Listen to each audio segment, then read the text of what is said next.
Hello, this is Lawrence Lewis. And this is Sister Christian. Today is Monday, March 30th, 2020. This is the Producers Happy Hour.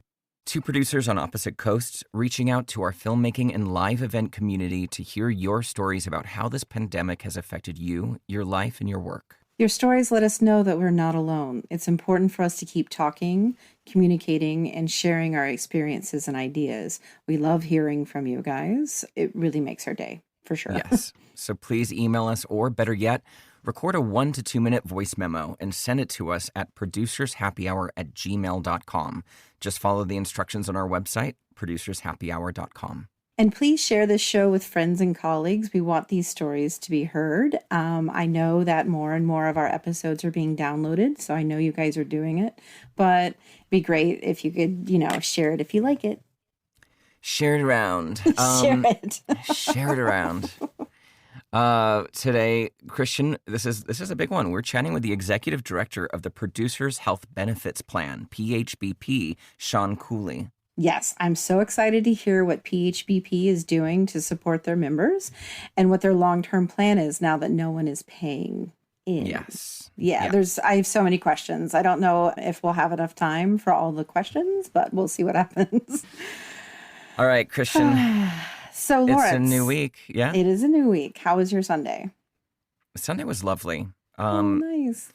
Yeah, there's three of us in the house. We just kind of all did our own things and, had a nice little lovely brunch with some sparkling champagne and sparkling wine.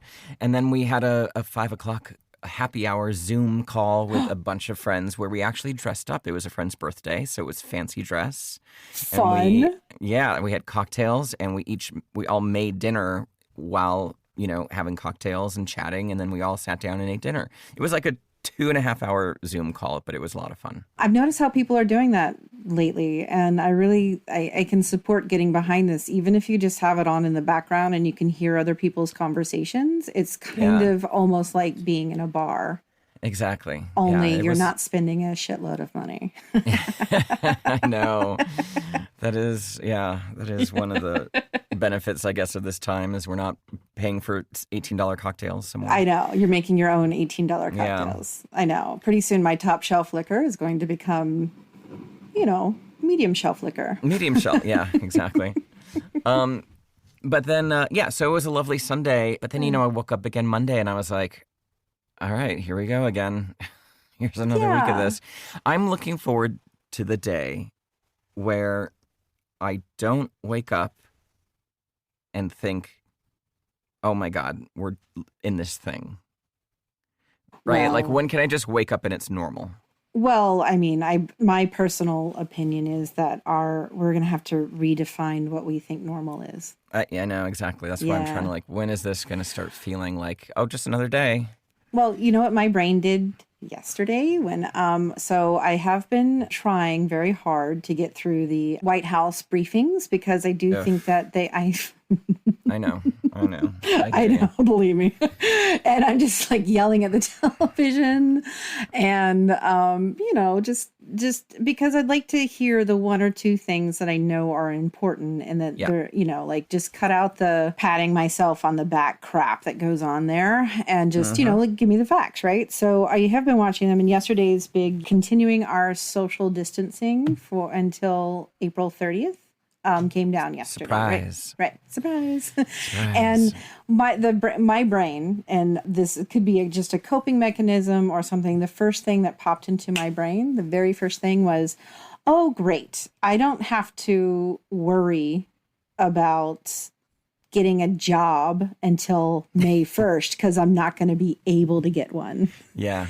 And if that is, I know, I don't know if that's denial or am I in denial or something. But I mean, the fact that my brain went there was very interesting to me because, we've lived these freelance lives for so long that, we structure our entire budget and, lifestyle around working when we want. Yeah.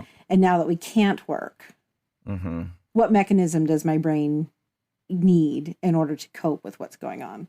And I think that was it. Oh, great. You don't have to worry about getting work until May. The pressure's off. And I do have to say, and I think that's a really important thing that keeps coming up in these podcasts, and especially with Sarah, is that, I mean, how often do you just get a hit pause on everything? On everything. You can play hooky, right? You can like, all right, I'm not going to do this thing that I'm supposed to be doing or finish it tomorrow or, whatever it is that it goes on in life. How often do you get to hit the pause button on all your responsibilities? I mean, we're in a fortunate position. Obviously, there's people with 9-to-5 jobs, and they got to figure out working from home and taking care of kids and all that junk. So we understand that's a much more difficult situation than what Christian and I have. But for us to have, we're normally very busy people as well, but to have that all kind of put on pause without the responsibility and guilt on you, it's a pretty unique mind trip, for us to have, especially as busy producers who always want to be working. And I mean, I think it was only 2 days, and then I'm texting Christian, we got to start a podcast. And I couldn't even sit still for 2 days. That was that text. You might be interested in doing this every day. Yeah, let's do a daily podcast. Let's just do it every day. Let's just do it every day. So I don't know, but that kind of lines up with what you were talking about. And just of like your brain just being like, oh, I don't have to do this for a while. Yeah, exactly. I don't have to run the rat race. I don't.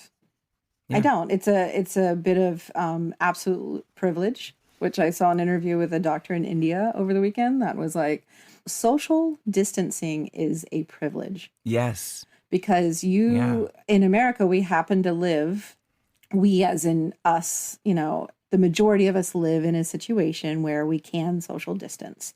We're not in a house with multiple generations of people. Not all of us, of course, that happens in the South. But yeah, it's a privilege. And so when people aren't doing it, it's still so maddening. I think people are getting it's starting to happen. I hope. I think so. The scary thing, I do have one more thing. The scary thing that I saw, and I maybe I shouldn't use the word scary, but they're constructing a hospital tent in Central Park. Central Park, yeah. And that just reminds me again of Sandy. And remembering walking around there's 30 days without power in Manhattan, and walking around then and seeing like all the utility trucks that came from all over to help with the power lines and such. They had them all parked in Union Square, and they were all parked by state. And I remember singling out a few states where my family was from and going up and thanking those people that were there. Well, yeah, because it was like getting to, like the people from Georgia was like getting to talk to my dad or his family because, they all had the accent. And if you get to talking to small town people long enough, the same people. Yeah. Yeah. It's like a Kevin Bacon thing, only with rednecks. Oh my gosh. So but that's kind of what, we woke up to this morning was a big medical ship, pulling in any minute, it looks like, and a field hospital in the middle of our city. Wow. Yeah. We had the same thing happen here in LA after the 93 earthquake. Oh, right. A lot of the empty soccer fields or, athletic fields and parks turned into FEMA camps. Oh, wow. With all the tents. Yeah, so that was I would drive around and see all these tents set up everywhere. It was a moving time, definitely. Yeah, I mean, you think about it, or I do as an American, occasionally slip into the take it for granted syndrome. Like we don't live in, a wartime state, and we don't, but then when you see something like this, it's so jarring because we're not used to it. Yeah. So thankful that we've not seen this often. I'm thankful it still surprises me. Yes, exactly. Yeah. I have a couple news items and we'll jump into the interview. I don't know if you heard this. This is actually a little bit old news. This came out last week, but we missed it. So I thought we should still talk about it. But WarnerMedia, there was an internal memo that reveals a $100 million relief fund for shutdown production staff. I'll post this article. It's from Variety. It says WarnerMedia will pledge $100 million in relief to workers affected by wide production shutdowns in film and television. And this was stated by CEO Jeff Stankey. He said this was Friday.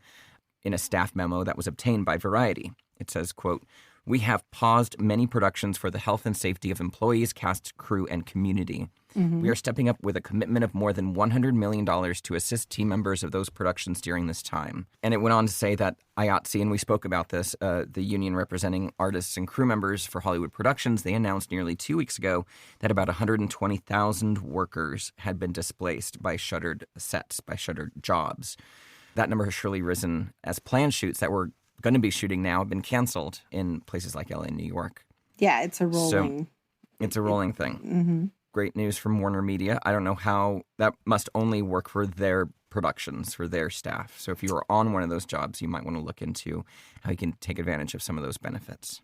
Yeah, and I know that they're a pretty large company that own a lot of smaller, I say smaller studios, but they're pretty huge. Sub studios. Yeah, exactly. Sub studios. Yeah. So that will hopefully help in addition to the package that was passed over the weekend. Hopefully those combined things will help. So Lawrence, Rob, our editor, is getting in on our news resource segment. Oh, we have what's going he on got? here. Okay. Well, he sent a little text this morning that said, FYI, Busch, beer, is giving 3 months worth of beer to people who adopt or foster a dog during the coronavirus crisis. Oh. And I was like, what a great way to give away water. That is. No, I'm kidding. Just so we all know out there, I am a big fan of Busch, Coors Light, anything light and airy to the palate, especially because I'm gluten-free. So Busch Beer is offering 3 months supply of its beer to 500 people who adopt or foster a dog from Midwest Animal Rescue in Minnesota. Wow. I think that's great because what has been happening, like say you used to give to a sanctuary or maybe your local rescue, though all of those donations have started to dry up because people don't have the extra income because they're not working.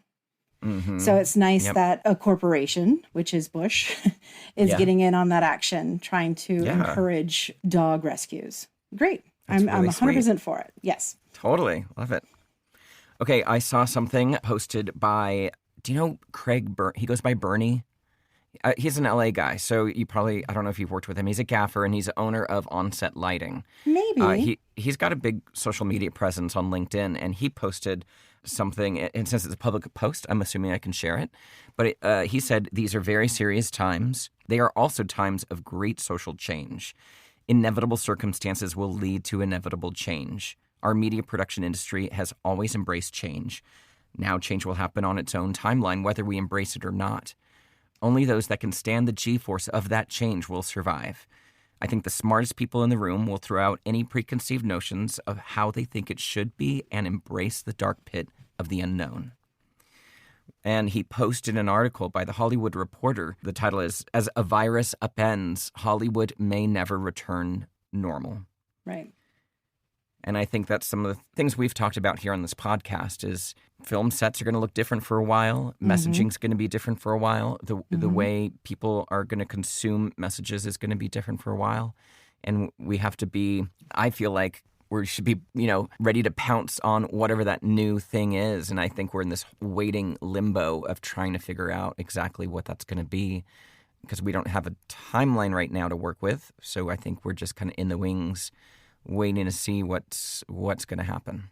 I completely agree with that. I also think that we're going to need to advocate on the behalf of crew and production a little bit harder than we may have. I feel like I am an advocate for sure. I hope that people out there who know me will agree with me. But I also think that it's going to be, people are going to be so desperate for work that they'll agree to things that, right. So I do think that what he's saying is absolutely true and that we're going to be able to have a voice in it and sculpt what's going to come out of this too. Yeah. Based on what the right thing to do is. Exactly. I hope. Anyway. I hope so. Yeah. I hope so. Do you know Jason Blum from Blumhouse Productions? They did Get Out, a lot of horror movies, and they moved into more dramatic films. So Jason Blum was interviewed in this article, and he says he believes the most lasting impact may be in the nature of the content itself. And, he's coming from a narrative film, not commercials. Right. He says, every artist is going to be touched by this event, and storytelling will shift. You will see that in scripted and unscripted television and movies. Everything that we've done pre-COVID-19 will seem dated much more quickly than it would have in an ordinary time. So that's an interesting thing to think about. The movies and dramatic work that's going to come out of this time period. Because I think even now, I'm watching old Schitt's Creek, or I'm watching old, or I'm watching the new Drag Race, or some current show. And that was filmed 3 months ago or less, right? Or less. And people are hugging or coughing or shaking hands, or just all these activities that just make you cringe right now. Interesting to see what's going to come out of it in terms of dramatic work. Yeah. No, I think, and we were talking about something similar to this the other day, where it's going to affect everything we do. Yeah. Yeah, it really is. How we do it to what we show and everything in between. Hey, I want to talk about one more article that I think sure. is very, very comforting. It was very comforting for me to read, and I think it's worth sharing. It's in the Chronicle, and the title of the article is Why You Should Ignore All That Coronavirus-Inspired Productivity Pressure, right? It's an interesting article. It's written by somebody he's been through many different types of crises in other countries, and he's bringing that knowledge into this article. He states that even if we contain the COVID-19 crisis within a few months, the legacy of this pandemic will live with us for years and perhaps decades to come. It will change the way we move, build, learn, and connect. There is simply no way that our lives will resume as if this had never have happened. And so while it may feel good in the moment, it is foolish to dive into a frenzy of activity or obsess about your scholarly productivity right now. That is denial and delusion. The emotionally and spiritually sane response is to prepare to be changed forever. Yes. I mean, 100% agree with that. And what is that old adage? Like, if you do something for 30 days in a row, it becomes a habit? Yeah, I think it's 21 days. It's 21 days to build a habit. Yeah. And so we're coasting right now into week 3, I believe. Yeah. So it'll be interesting to check in on this next Monday. Yeah. And see where we're at with this, because it's not going to be the same. And the people who come back thinking that it is, the people who hire us thinking that it is, those are the people that tickle the back of my brain right now. Like, how am I going to deal with that? I'm just going to Sister Christian my way through it. Yeah, exactly. So I'm going to put a link to that article in the show notes, but it's a good read, and it really kind of, it resonated with me because it is so, he breaks down week 1, you're going to think this, you're going to feel this, week 2, and so on and so on, and it just kind of is comforting to know that someone's been through this before in some aspect, big or small. Right. It was just a good read. Yeah, life-changing. We're living through it right now. Living through it. We had those petitions on our website, and obviously the bill has passed, right? So it's gone through. There is going to be a 4th bill. We know that there's going to be a 4th bill coming. Has to be.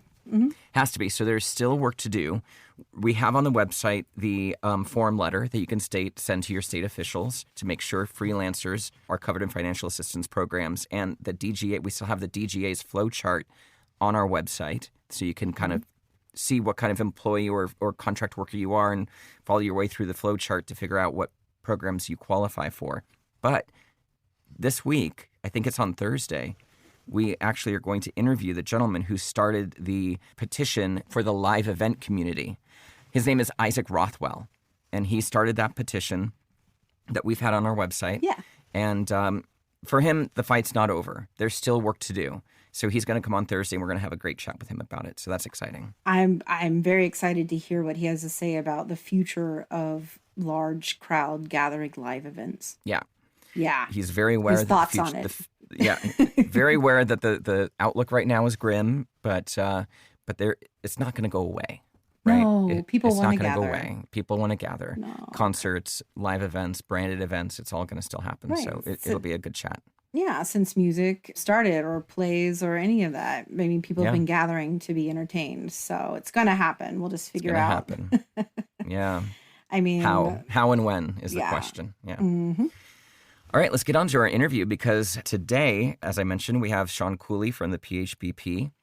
So a little background. In 2003, the AICP, the Association of Independent Commercial Producers, set out to establish a health benefits program whereby members' employers could voluntarily fund a health benefits program for their freelance production teams. In 2008, the PHBP began offering coverage to eligible freelance employees, and in 2013, staff coverage was added.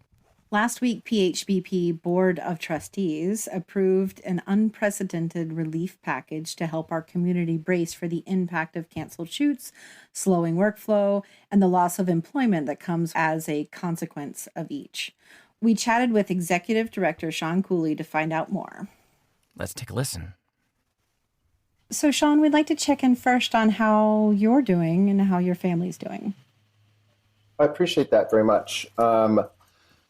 We're both home, so that's interesting. My husband works from home anyhow, so there's not much change in that, except now there's somebody else in the house all day long too. I'm just incredibly grateful to have a job. So first and foremost, more than anything else, I'm just filled with gratitude that A, I have something to do to keep me busy, and that B, at least the disruption is not nearly as catastrophic as it is for so many other people who have lost income. So I'm just more than anything filled with gratitude. I completely agree with that. I do think that it's we're all going through something different right now, and it feels just as bad. We are allowed to feel bad about it for sure. So yeah. I can get behind thinking that other people have it worse, but I'm okay with thinking that I have it pretty bad too. You know what I mean? Oh yeah, absolutely. Our own realities are our own realities, and it's like the face mask in the airplane thing. We've got to be able to be comfortable with, our own situations before we can be helpful to somebody else's, and that can't involve judgment. Maybe let's back up a little bit. And Sean, maybe you can give us a little bit of background on yourself, what you're doing right now in terms of work and your involvement with PHBP and all that kind of background. I grew up in Simi Valley, California. It's suburbs of LA, dad's LAPD. Oh. Eventually wound up at NYU and did to Tisch for film school there, but in film theory, because that's a useful degree. Look at me now, Ma. Yeah, it was amazing. You got to basically had to watch movies and argue your opinion as your homework every night. Yeah, it's awesome. Anyhow, and then it's like everybody else. You wind up in one of the cities. I came back to LA and got a job working for a director who had been around for a million years, and eventually, kind of did my 1 year as his assistant kind of thing, and then met some young writers who had just finished a script, and I loved it, and we kind of put our heads together and we got it made. It was a little film called Montana. It was the opening world premiere film at Sundance in 1998. It was an awesome, Kira Sedgwick, Stanley Tucci, Philip Seymour Hoffman, Robin Tunney, which is like this amazing cast of people. And, I was 26 years old. I kind of thought, okay, great. I'm here. I've made it. I won Hollywood. Yeah. And then, Hollywood does what Hollywood does to some, and kind of chewed me up and didn't spit me out, but it wasn't that rolling success of movie to movie to movie to movie. A best friend of mine was working in commercials, and I was broke. So I just kind of said, I need a job. So he hired me on his team, and that was in like 1999 or 2000. And I've been kind of in commercials ever since. I've made a few more movies, done a little bit of everything. I've done documentaries. I've done a TV show. We just did our last film for Fox Digital in 2016. But all the while I've done commercials. And then in 2000, I think it was 2006, some friends of mine, because we were all kind of in the same, production bays together. And that was when Co-Pros was getting started. Yes. And they asked me to, check out what they were doing. And I have a hard time keeping my mouth shut. And I started sharing my opinion, and then got kind of heated about it all. And kind of next thing you know, I'm the guy with the bullhorn, in front of 400 people on a picket line and being called out in the press as, one of the organizers. Yeah. Which I was proud to be. I really do believe, I believe that what we were doing then was what needed to be done. So then when the ICP kind of rolled out the PHBP kind of as the, semi-official, whatever, pseudo official, whatever, kind of one of the members of the steering committee of the co-pros group, I kind of rejected the health plan that they first put forward. Didn't think it was rich enough. So they said, well, look, we don't want to fight with you guys. We actually want to help. So why don't you join our board and help us figure this out? So I joined I was the first freelance trustee on the PHBP board of trustees. And that was a job I've had until I resigned 2 years ago to take the job as the executive director. Got it. Wow. I mean, I remember 2006 fondly. I remember where I was. I mean, I remember those email threads fondly. Oh, yeah. I mean, being at Crossroads at the time and writing PHBP in the union section of the time card for caps. Yeah, just stuff. It was quite a great time in New York. I think there were 6 of us or 7 of us in New York at the time. Yeah. I actually got fired from a job on the first day when they found out that I was the production manager. Yeah. Oh. Yeah. I mean, Wait, what? I remember my producer approaching me and saying, because I was PM at the time, saying, so the company would like to know if you're going to make a problem. Oh, I had that too. Yeah. And I was like, I don't know. What do you guys think a problem is? Yeah. That's really open for Exactly. And that's such a subjective term. In hindsight, and as you learn about stuff, because since, my role once on the board was, of course, very solely focused on making the PHBP, as good as it can be. Of course. The thing that's interesting is that, the plan had begun its formation a decade prior, and it really did take that long for the Department of Labor to kind of figure out, like, oh, you guys are kind of like a non-union version of a union, and employers are going to be doing this voluntarily. The whole thing just really did take a decade in government regulations and approvals and all this other kind of stuff. And I see that now, and have continued to see it as we've been looking to try to expand and, grow what we're offering and things like that. And the red tape and the government regulation is just, it's massive for something like this, because you've got, we operate in all 50 states. So you've got, and insurance is a state regulated issue. Right. So, to be compliant in every state and still do what we need to do and accept contributions from, 220 employers for thousands of employees, it's tricky, but it's rewarding. Yeah. I'm going to break in and ask you, can you just give a little sum up of PHBP for the listeners that we have that aren't familiar with commercial production? We have live, event people here. We have crew members, like, who have standard unions. Exactly. So if you wouldn't mind structurally. Yeah, absolutely. Well, hi to everybody first. And I hope everyone is well. Every job category you just mentioned is, affected by this thing, events, production, everything. But anyhow, PHBP is the Producers Health Benefits Plan, and it is a employer-sponsored health benefits plan that provides health benefits to commercial freelancers in the production department. So it covers line producers, production managers, coordinators, PAs, and freelance bidders. It's voluntary for the employer, but the employer doesn't get to pick or choose the employee or the job. You're either all in or all out. Nice. We've got about 220 employers. The employers must be members of the AICP. Okay.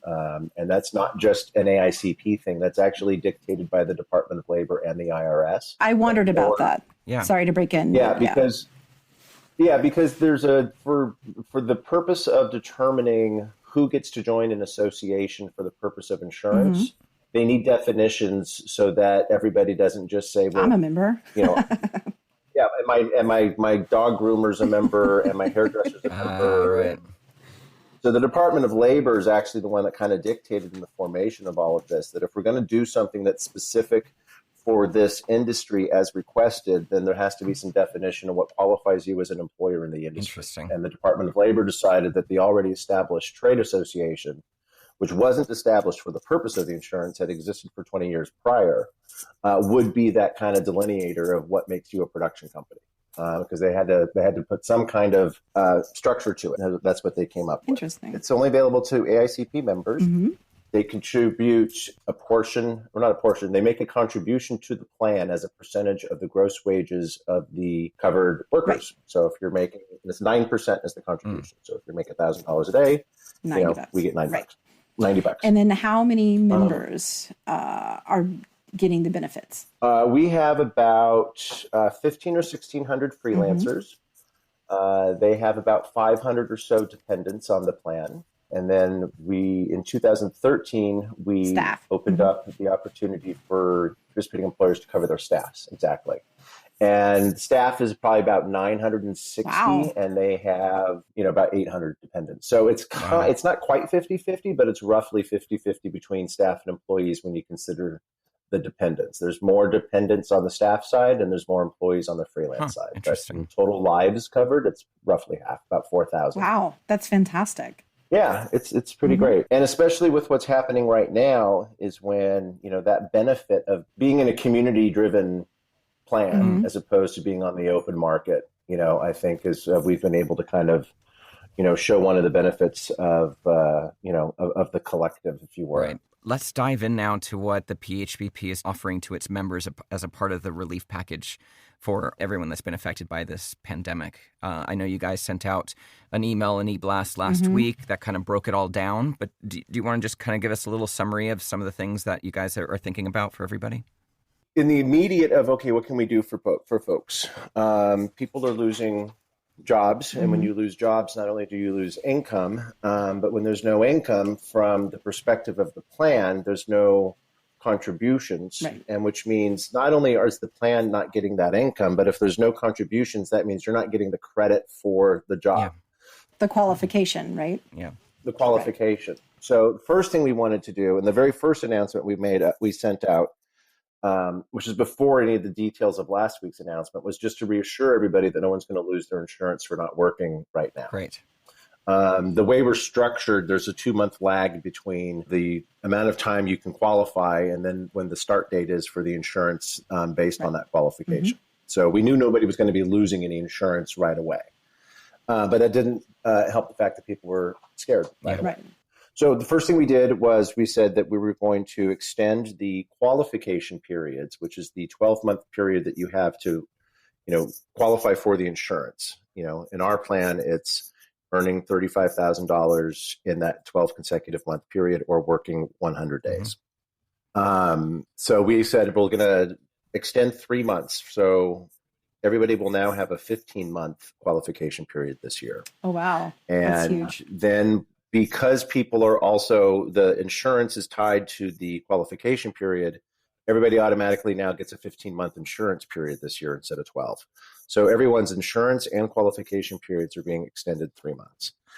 And, the way it just kind of naturally works is this roughly the same number of people who fall off every month for not qualifying is roughly equal to the number of new people who are first becoming newly eligible.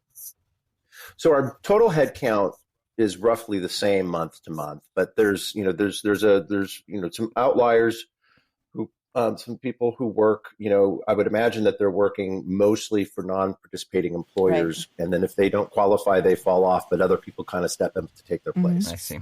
So we also wanted to make sure that those people who have been working hard and choosing PHBP work for the purpose of attaining eligibility weren't getting left in the dust either. By extending the qualification period, we're also extending the qualification period for those who are trying to gain eligibility for their insurance. Because the way we do is we look back 12 months, and every month we'll look back the previous 12 months to see, if you've qualified. So what we'll do now is we'll add a 13th month. And then next month we'll add a 14th month, and the month after that. So we'll keep adding up to 15 months of look back so that the people who are trying to gain eligibility for insurance basically have the same advantage as everybody who currently has it, so that we even that playing field, because we don't want anybody who's eligible for the insurance to not have it. That's great. So that was the first big thing we did. And that is, who knows what the actual end date of everything that's happening will be. So, we're making incremental announcements. Right. So that's good for March, April, May. And that's what I was going to ask. Without a timeline, nobody really knows when we're going back to work. So I was going to ask you, but feels like an unfair question. Well, what happens if this keeps going on? Which I'm sure, we're just going to have to look at things as they unfold over the next, couple months, I'd imagine. Yeah, we will. And I'm a little surprised that some of the other unions and guilds in our industry haven't stepped up with similar kind of plans of protecting people. I would imagine that the extending of the qualification period is something they will all do. Yeah. I don't know that any of them have formally announced it, but I'd be actually kind of shocked if that's just not practically what happened. Yeah. There's like you said, there's no way to know when this thing is going to end, but we did know when it began. Yeah. And so we want to help people from the beginning and see how long and what measures and, what kind of mutations or whatever it is, who knows, but for right now, the initial fear, the initial terror that people had about losing their insurance because of the lack of jobs, we needed to make sure that people could rest assured that wasn't going to happen. That's great. So then the second thing we did is, because obviously also there's no income for a lot of folks, is we wanted to eliminate the monthly out-of-pocket. So the insurance is free for the employee, right? But there's a small co-payment kind of a thing for dependents. Mm-hmm. So we charge a small monthly fee to add dependents. So we're waiving that fee. We also, once you're in the plan, try to make it hard to lose it. So if somebody is trying to re-qualify for existing insurance and they fall short of the number of days they've worked, we have what they call the bridge. Mm-hmm. So you can pay basically like $8.50 per day you're shy. So if you only work 80 days and you need 100, it's $8.50 times 20 days you're shy. Wow. Is your monthly bridge payment that month to be able to keep the insurance. Mm-hmm. So if somebody ends up paying, $150, $200 a month for insurance, but it's, a $600 insurance plan, it still huge. Saves them a lot by not having to go out onto the open market. Huge. So we're waiving those fees as well. Oh, wow. Amazing. And then we're also waiving, because we do our insurance in tier levels based on the income. And that's something we had to implement last year because the cost of insurance just goes up. It's insane how much the premiums go up every single year. If we're receiving contributions for someone that, the contributions we receive don't even pay 20% of the insurance, we don't want to throw those people out. We needed to find a less expensive insurance that was still, a good insurance. And although people have opinions on what the HMO is, just by the nature of having that kind of gatekeeper relationship that you need to have, which is inconvenient. I understand that. It's especially inconvenient for freelancers, and I get that too. But when the cost of the coverage is going up, goes up so high, this was a way for us to keep everybody in free healthcare. Yeah. But if you're in the middle tier, you can buy up to the more expensive plan. So we're waiving those out-of-pocket fees now. So we're waiving everything that you would be spending on a recurring monthly basis for the next 3 months. We're waiving that. That's amazing. That's huge. Yes. For everybody. Yeah. It is pretty huge, actually, because if you've got, 3 kids, that's, $550 a month. Yeah, that's a lot of money. I mean, healthcare on its own is expensive if you don't have it. But I mean. And that $550 that they're saving is for a health policy that costs us like $2,200 a month. Mm-hmm. So we've waived qualification periods, we've waived the coverage periods, and we've waived all out-of-pocket monthly recurring fees for the freelancers. So those are the 3 things we were able to do right away for our freelance community. And for our staff community, one of the things that we've been getting a lot of questions on is, if I need to furlough or lay off a staff member, can I continue to pay for their insurance coverage? Because once you're no longer an employee, then you're no longer able to be on the employee coverage. Right. That's just, that's policy from the insurance carrier. They've all stepped up and said, we will extend the opportunity to keep your employees, if you've laid them off or furloughed them, on your employer plan through the end of May. Wow. So that's something that the insurance companies allowed us to do with, with everybody. That's amazing. And then what we've done on our own was then say, we're going to temporarily waive our rule that only full-time employees can be covered, so that if you're trying to keep your company afloat and moving people, if the option is furlough, layoff, or move them to part-time, we don't want the insurance to be a deciding factor in that. We'd like it to be, a way, because what we're finding is that employers aren't looking for a way to get out from under the burden of the insurance payment. They're looking for a way to keep the insurance in place, even if they have to reduce the hours or reduce the pay or lay off the employee. Exactly. So we're trying to do everything we can to help the employers keep their employees on their health plan as long as possible. So we're allowing the part-time employees to stay on for 3 months as well. And then the last thing we're doing, so Cobra continuation coverage, for people who don't know what Cobra is. Once you've been terminated, quit, fired, anything as long as it wasn't for cause, like if you're embezzling from your company and get fired, you don't get the benefit of Cobra. But for everybody else, regardless of the reason why you're no longer eligible as an employee, you can take what they call Cobra. Cobra continuation coverage is a federal program that allows former employees to continue on the health plan they had for 18 months. And they pay full price plus, I think it's a 2% admin fee that's all, federally regulated. In California, there's an additional 18 months on Cal Cobra after the original Cobra. So you can go for 36 months of paying for your own insurance before you're tossed out into the open market. Right. Yeah. So what we've done is we wanted to say, well, if we do see a wave of layoffs, we want to make sure that the employers aren't able to pay the insurance, we want to make sure that the former employees are getting a little bit of a discount. So we're doing a 20% off on Cobra as well. Huge. Yeah, that's great. Also for everybody currently on Cobra, because a lot of those folks are freelancers who didn't re-qualify but are trying to re-qualify. So we're doing 20% off on the Cobra for those who will get on Cobra and for those who are on Cobra. Amazing. The last thing we did is we've partnered with City National Bank to create an online banking portal so that credit cards are now accepted too. So if you're really in a cash crunch and it's coming down to that wire where you don't have the money to make an insurance payment, we wanted to give people the opportunity to throw it on the credit card. Amazing. We'll see where this all goes. Yeah. Nobody's able to or trying to or wanting to predict the future. So right now, here's what we're able to do. Exactly.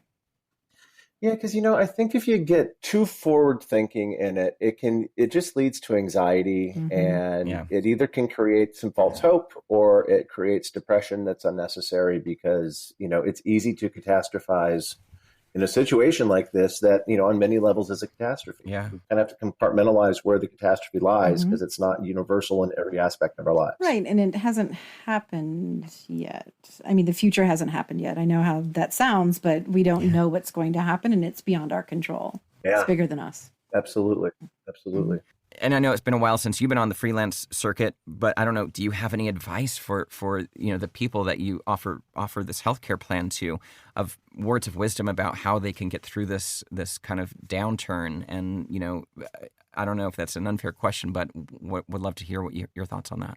Oh, God, I wouldn't pretend to be in the position to do that for anybody. I can just say that the thing that's kind of helped me and the friends and family that I talk to regularly is an increased connection. Who heard of Zoom before all of this? I mean, some of us who, used it as a business platform, but, that opportunity to be face-to-face on video with friends, to find ways to do game night with friends, to find ways to have dinner with parents, on these devices. This is the kind of stuff that I think is what's really going to get people through it emotionally is, because we have to stay connected when, the best way to beat the disease is to disconnect physically, which means we have to reconnect or deepen the connections emotionally, in my opinion. So, taking that time to, reach out and text and talk and video, and who cares what your hair looks like? We all, my husband and I were joking the other day because we both kind of looked at each other like, "Oh, you're wearing jeans." It's like, we can't just do the sweats all day anymore. Yeah. It feels. I did see a post that says, "Don't forget to try your jeans on once a week just to check in." Oh. Make sure. And I was like, Christ. Well, that's one of the things that's cracking me up, are some of the funny memes. Oh, yeah, they're And great. I mean, there's some hilarious stuff going around. And we've got a couple of dogs, and I saw one yesterday where it's like the dog's up on the top cupboard looking down at the Yeah. parents, at the people saying, stop it. You've already gone on 20 walks today. Enough's enough. And these are the things like that are going to start resonating in the work we do. How quickly the culture has changed. We had memes instantly. We had Bitmojis instantly. That's how fast we're reacting as a culture to this. And we're going to see that in the work we do, for sure. Well, and I saw, this, I know a lot of people, especially when it first started, when those, before everything really shut down, when it was the threat, that there was a lot of talk about being able to have virtual clients and how VTR can broadcast. I think those are the kind of things we're going to see. I think perhaps there'll be less travel on future jobs. Absolutely. Perhaps, one way to cut budgets will be maybe send one person from the agency, but not the entire team, and let everybody else watch live so they can cut back on that, on the travel expense to have that many people showing up on set. That then just creates more efficiencies all the way around. Absolutely. You don't have just Video Village isn't as big. There's less, if things shrink a little bit, not to say that we want the budgets to go down. People learn from how they have to adapt. We all remember, before the SAG strike back in, when was it, 2003? Yes. We weren't shooting in Vancouver prior to that. Yeah. Not at all. People learn, I can go overseas and out of the country and actually save money. So I think we're going to find that, when we wake up from all of this, there's going to be ways to be more efficient that we haven't thought of, that are going to be kind of forced upon us as a way to fix a current problem, but then will reveal themselves to be, permanent solutions to improving things. Exactly. I keep saying, our world's got instantly much, much smaller. Personally, right? So you're in your house now. You don't go much further. You're thinking about your friends, your family, your loved ones. Eventually, that's going to unfold into the way we do these jobs. Everything's just going to get a little bit smaller, not in terms of scale or scope or money, but efficiency is exactly what you're saying in what we do and how we do it. Do we really need, 14 agency and clients sitting in Video Village? Maybe it depends not. on what they think. Yeah. Everybody's, and not to say that their value to the project is diminished at all. No, but we can provide them a way. They can, their value can be expressed in a less expensive way from their monitors in their offices. Absolutely. Exactly. Absolutely.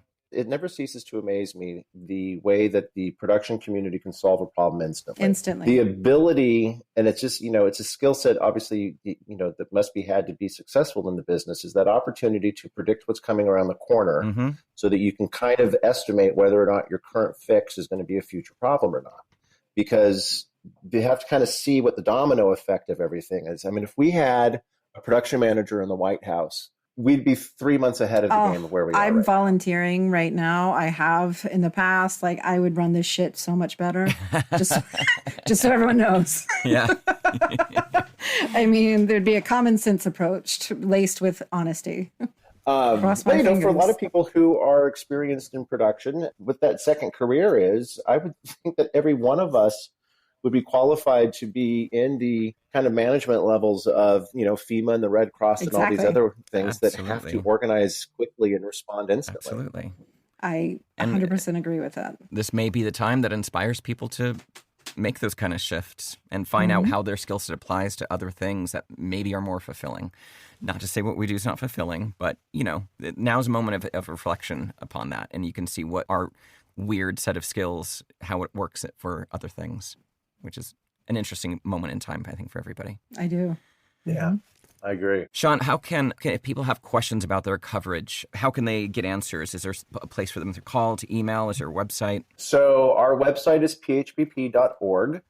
There's a banner on the main page for coronavirus, COVID-19 dedicated section of our website. It has all the information there as far as what Anthem Blue Cross, our medical coverage, is doing, as far as the specific policies that they have. There's an app that they have that is a symptom tracker. Yes. It's called Sydney Cares, and you can download that. And if somebody's fearful that they might, be showing symptoms, you enter what your symptoms are, and it tracks you. And if it's necessary, it elevates it to a conversation with the nurse or a doctor, and then elevates it and elevates it and elevates it until it eventually, if needed, will direct you to a proper care facility. If somebody has questions as far as just regular coverage, all of that information is on our website, including in the documents and resources for the printed versions and the legal versions of everything. But if it's a quick question, send us an email. It's much faster. You can reach me at Sean, SEANC, as Sean Cooley, Sean C at phbp.org. Our administrator, though, who handles everything to do with billing and all the administrative work, that's staff at phbpbenefits.org. And there's a third-party administrator named Benesis Systems, and Barry Oshiro is our guy over there, and he's fantastic. So he and his team handle the day-to-day operations from an administrative level. And then, our office, of course, if it's non-administrative, then those questions should come to me directly. But the office is closed, so really no point in leaving a voicemail. It's best to just send me an email. Good to know. We'll put that contact information in our show notes. Yes. Sean, thank you so much for your time. We really appreciate you coming on and letting us know how you guys are modifying what you do to help everybody during this crisis. Yeah, and we'd definitely love to have you back in a couple of weeks, just as things shift, because we do understand this. It's a pretty fluid situation right now. So if there's any updates really or something, yeah, I'd be happy to stay in regular contact with you guys as things develop to help share what PHBP is doing for our members and for those who want to be our members, and just for the community at large. So thank you so much for having me on. I appreciate it. Thanks for your time, Sean. Thank you so much. Great interview with Sean. Very knowledgeable. I wonder, I should have asked this, but I didn't. I wonder if when he was a PA, he ever thought he would know this much about insurance. It just came so natural, everything. Yeah. Of course it does. It's his job. But I'm just thinking, like, when he was in film school. That's, it is exactly what he was saying. Our skill set, we dive in and we learn quickly and we absorb quickly. So I'm sure it came rather naturally, because that's just kind of who production people are in general. We become experts in a topic very, very quickly and figure out logistics and the inner workings of it, pretty succinctly. I agree. And I can see that while he was talking about what he did, I thought about the transition time between production managing and producing. Because I feel like that's the time when you realize that as a producer, there's multiple entities at work, the production company, the agency, and the client. And as a PM, you're basically for the production company and the crew, right? Yeah. So that morphing into, unfortunately going to have to compromise here, but you get benefits here, I think is a interesting path. Yeah, for sure. He followed. Yeah. And I love what he was talking about, how this moment in time has kind of increased our ability to connect with people in new and different ways. Game nights, Zoom calls, FaceTime dinner with parents. All that's interesting, and that is going to reflect in the work that we start doing when we do go back to work. So I think it's a really interesting moment to pay attention to what's going on now, because this is going to be kind of our new norm, and all things moving forward that we're going to be producing are going to look back on this, or going to somehow be couched in this experience right now. Totally. We're already starting to see it seeping in various ads. Yes. So thanks for Sean coming on. I'm sure there are people out there that maybe have some questions, or maybe want to challenge the PHBP on what they're doing. Is this enough? Can they do more? If anybody has any questions out there, Sean is open for us to keep the conversation going. Please feel free to email us, and we can pass those questions along, or you email Sean directly. Either one. I mean, communication is key right now, and especially if it involves your life, your finances, and your health. We're happy to be your voice, or you can be your own voice. Either way. Yeah. All right, everybody. I think that's it for today. Stay safe, stay connected, stay active, and please stay home. Wash your hands. And today I picked up something that I see Lawrence doing a little bit, is grabbing a tissue before I have to touch my face, because for some reason during the 2 hours that we do this, my face is the itchiest it gets all day long. So I saw you doing that, and I was going to commend you on that, using a little tissue. Yes. If you have a little face itch. Tissue, very exactly. Good. Yes. All right. Be sure to send us your voice recordings or your emails to producershappyhour@gmail.com. And Christian, if people want to get a hold of you and put you on hold for a job. In July? Yes, please. I'm available. Whenever. sisterchristianproduces.com. And Lawrence, if you are looking for work and people are looking for you to do it, how can they get a hold of you? LawrenceTLewis.com, or for voiceover work, voiceoflawrence.com. Awesome. All right. Well, another great episode in the can. Thanks for listening, guys. Talk to you all tomorrow. See ya. Bye.